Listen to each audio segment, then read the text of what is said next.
Hello செல்லம்மா, இன்னைக்கு தொட்டிலில் கீரை வச்சுருந்தேன். காசரைக்கீரை. அது ரொம்ப நாள் விளைஞ்சிருந்தது. அது இன்றைக்கி செய்து பறிச்சிட்டு வந்து சமையல் செய்யலான்னு சொல்லி பறிச்சிட்டு வந்துட்டேன். செடியிலேருந்து கொஞ்சம் ரசம் வச்சுக்கிறதுக்கு புளியும் தக்காளி அவிச்சி வச்சுருக்கேன். உருளைக்கிழங்கு ஸ்லைஸ் போட்டுக்கலாம், அது ரெடி பண்ணி வச்சுருக்கேன். இப்போ உருளைக்கிழங்கு இந்த புளிச்சக்கீரைக்கு உருளைக்கிழங்கு ஸ்லைஸ் போட்டு காரம் போட்டு வறுத்து கொடுத்தோம்னா ரசத்தோட இந்த கிழங்கு வச்சு சாப்பிட்ருவாங்க. அதுக்காக ஒரு 2 பெரிய கிழங்கு தோல் சீவிட்டு கழுவிட்டு பீஸாக போட்டுக்கிறேன். போட்டு உப்பு, குழம்பு மிளகாய் பொடி, கொஞ்சமாக மஞ்சள் பொடி வச்சு பெசரி ஊற வச்சிடலாம். இது ரசம் சாப்பாட்டுக்கும் இந்த கீரைக்கும் நல்லாயிருக்கும். ஆனால் கீரை நான் விதை போடாமலே தான் வந்துச்சு. ஏன்னா ஒரு கத்தை வாங்கி அதை நான் நட்டு வச்சு வந்த கீரை அது. தக்காளி நல்லா மசிச்சுக்கலாம். வேக வச்சுட்டேன். தக்காளி புளியும் ரசம் தாளிக்கிறதுக்கு அதை மசிச்சுக்கலாம். நான் ரசத்துக்கு இன்றைக்கி வெங்காயமும் பூண்டும் இடித்து போட்டு தாளிக்க போகிறேன். அந்த ரசம் செம்ம டேஸ்ட்டு கொடுக்கும். பவுட்ரை தான் அரைச்சி வச்சுக்கிறேன். மிளகு தனியாக வறுத்து அது தனியாக வச்சுருக்கேன். மிளகு பவுட்ரு டப்பாவில். அடுத்தது ஜீரகத்தோட கொஞ்சமாக வெந்தயம் வச்சு அதை வறுவல் பண்ணி அதுவும் வறுத்து ரெடி பண்ணி வச்சுருப்பேன். அப்பப்போ எப்போல்லாம் ரசம் வைக்கிறேனோ அப்பப்போ அந்த பவுடராக ஒரு ஸ்பூனாக எடுத்து வச்சுக்குவேன். இப்போ கல் உரலில் வெங்காயம் பூண்டு ரெண்டுத்தையும் நல்லா இடித்து வச்சுக்கிட்டேன். இது அப்போல்லாம் எங்கள் அத்தை செய்வாங்க. இந்த மாதிரி வெங்காயம்லாம் சின்ன வெங்காயம் வச்சு செய்வாங்க. நான் அந்த சின்ன வெங்காயம் இல்லைன்றதுனால பெரிய வெங்காயம் வச்சு செய்கிறேன். ரசத்தோடு வச்சு கல் உரலில் அரைச்சி தட்டி வச்சு செய்வாங்க அத்தை அம்மியில். இப்போ தாளிப்புக்கு மிளகு 1 ஸ்பூன் எடுத்துக்கிட்டு நல்ல நேரமாக 1/2 ஸ்பூனு மஞ்சள் பொடி எடுத்துக்கிட்டேன். ஜீரகம் வெந்தயமும் மிக்ஸ் பண்ணி அரைச்சி அது கூட பெருங்காயம், ஜீரகமும் வெந்தயமும் வறுத்து பொடி செஞ்சு அது ஒரு டப்பாவில் வச்சுட்டேன். இப்போ நம்ம ரசம் தாளிக்கலாம். எண்ணெய் விட்டு கடுகு வச்சு 1 மிளகாய் 2 கிள்ளி வச்சு இந்த இடித்து வச்ச பூண்டு வெங்காயம் எண்ணெயில் பொரிச்சிக்கலாம். அதுக்கப்புறம் எடுத்து வச்சுருக்கிற அந்த பவுட்ரு வச்சுக்கலாம். மிளகு பவுட்ரு, ஜீரகம், மஞ்சள் பொடி எண்ணெயிலே பொரிச்சிக்கலாம். புளி தக்காளி மசிச்சு வச்சோம்லையா அதை விட்டுக்கலாம். கொஞ்சமாக எப்பயுமே அரிசி கழுவுற தண்ணியை கீழே விடாதீங்க, அது சத்து உடம்புக்கு. அதுதான் அம்மா செய்வாங்க, அது மாதிரி செய்கிறேன். உப்பு தேவையான அளவு வச்சுட்டு ரசம் ரெடி ஆகிடுச்சு. ஒரு பிடி மல்லித்தழை கட் பண்ணி வச்சு இறக்கி தண்ணி ஒரு 1/2 டம்ளர் விட்டு மூடி வச்சுருங்க. இப்போது அந்த காசரைக்கீரை இருக்குல்ல, புளிச்சக்கீரை, அதை எடுத்துகிட்டு கழுவி சுத்தம் பண்ணி வச்சுருக்கேன்.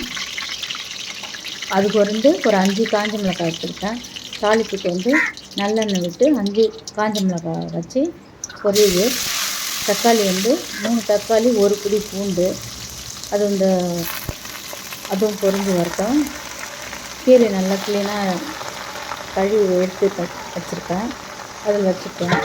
மூடி போட்டு ஒரு 2 நிமிஷம் வேகட்டும். ஸ்பீடு வச்சு விடுங்க. அதில் கொஞ்சம் எண்ணெய் தான் விட்டுக்கிறேன், தண்ணி விட தேவையில்ல. எண்ணெயில் தான் அந்த கீரையை வதக்கணும். இந்த கீரை நல்லா வேக விடணும் எண்ணெயோட. அடுத்தது தோசைக்கல்லில் உருளைக்கிழங்கு ஸ்லைஸ் வச்சுருக்கேன் இல்லையா, உப்பு போட்டு ஊற வச்சுருச்சுங்க. உப்பு காரம் வச்சு அந்த தோசைக்கல்லில் அடுக்கி எண்ணெய் விட்டு எண்ணெயில் வேக வச்சு எடுத்துக்கலாம். 2 ஈடு வரும். நான் ஃபஸ்ட்டு ஈடு வச்சு அடிக்கிறேன். இது கொஞ்சம் முறுமுறுன்னு எடுத்துக்கலாம் எண்ணெய் விட்டு. இந்த கீரைக்கும் ரசத்துக்கும் இந்த கிழங்கு ஸ்லைஸ் சூப்பராக இருக்கும். இப்போ அந்த கீரையை திருப்பி விட்டுடலாம். நல்லா திருப்பி விட்டு திருப்பி ஒரு நிமிஷம் அளவுக்கு வேக விடுங்க. மூடி வேகட்டும். இந்த கீரை ரொம்ப இரும்பு சத்து உள்ளது. வீட்டிலே விளைச்ச கீரை இது. நான் ஜாடியில் விளைச்ச கீரை. அது கூட விதை போடாமல் அந்த குச்சியில் தான் நட்டு வச்சேன். அது வந்துடுச்சு. உப்பு தேவையான அளவுக்கு வச்சுட்டேன். இந்த காக்கா இருக்காங்க இல்லையா, அவங்க என் ஃப்ரெண்டு. அவங்க பூவா சாப்பிட்றாங்க. அவங்களுக்குன்னு ஒரு மண் பாத்திரம் வச்சுருந்தேன், தள்ளி விட்டு உடச்சிட்டா. அப்புறமேட்டா கண்ணாடி பாத்திரத்தை வச்சு கட்டி வச்சுருக்கேன் ஒரு கொத்தை போட்டு. அப்புறம் அவங்க உடைக்காத சாப்பிடுவாங்க பாத்திரத்தை. இந்த கிழங்கெல்லாம் கிள்ளி விட்டுக்கலாம். நல்லா முறைன்னு எண்ணெயில் நல்லா வேக வச்சு இன்னும் அடுத்து ஒரு ஈடு எடுத்துக்கலாம்.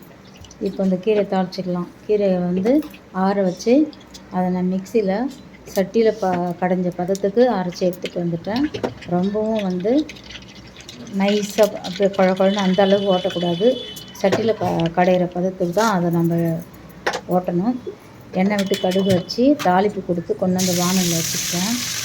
அதே வானலில் இப்போ இந்த கீரை இதில் வச்சு இந்த எண்ணெயோடு இந்த கீரை நல்லா மிக்ஸ் பண்ணி வச்சுக்கோங்க. இது வந்து வேலைக்கு போகிறாங்கள்ல நம்ம பிள்ளைங்க ஆஃபீஸுக்கு, நம்மளை விட்டு பிரிஞ்சு வெளியூருக்கு வேலைக்கு போகிறாங்கள, அப்போ இந்த கீரையெல்லாம் இந்த மாதிரி செஞ்சு கொடுங்க. தண்ணி விடாமல் எண்ணெயிலே நல்லா கிளீனாக இப்போ நல்லெண்ணெய் விட்டு நல்லா சுருளை வதக்கி எடுத்துட்டோம்னா ஆற வச்ச ஒரு பாட்டிலில் போட்டு கொடுத்தோம்னா நம்ம பிள்ளைங்களுக்கு ஒரு வாரம் வரைக்கும் இந்த கீரை கெட்டு போகாது, நல்லாயிருக்கும்.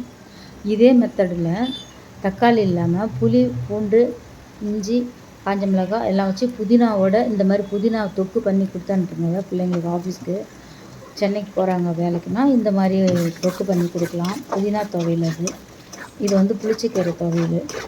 ஒரு வாரம் வரைக்கும் இது கண்டிப்பாக கெட்டு போகாது. நல்லெண்ணெயில் செய்கிறேன், சூப்பராக இருக்கும்பா. இப்போ வந்து சாதம் வச்சு சாப்பிட போகிறேன். ஒரு கரண்டி சாதம், ஒரு ஸ்பூன் தொக்கு, புளிச்சக்கீரை தொக்கு, உருளைக்கிழங்கோட இன்றைக்கி கொடுக்குறேன். ரசம் வந்து சூப்பராக ஒரு ரசம் வச்சுருக்குறேன், டேஸ்ட்டாக இருக்கும். வாங்க சாப்பிட்லாம். இந்த மாதிரி ஒரு கீரை எங்கள் அம்மா செய்வாங்க, எங்கள் அத்தை செய்வாங்க. அவ்வளோ டேஸ்ட்டாக இருக்கும் இது. கண்டிப்பாக பூண்டோடு சாப்பிட்றதுக்கு அப்படியே உடம்பு குளிர்ச்சி. ஆனால் இது ரொம்ப இரும்பு சத்து உள்ளது.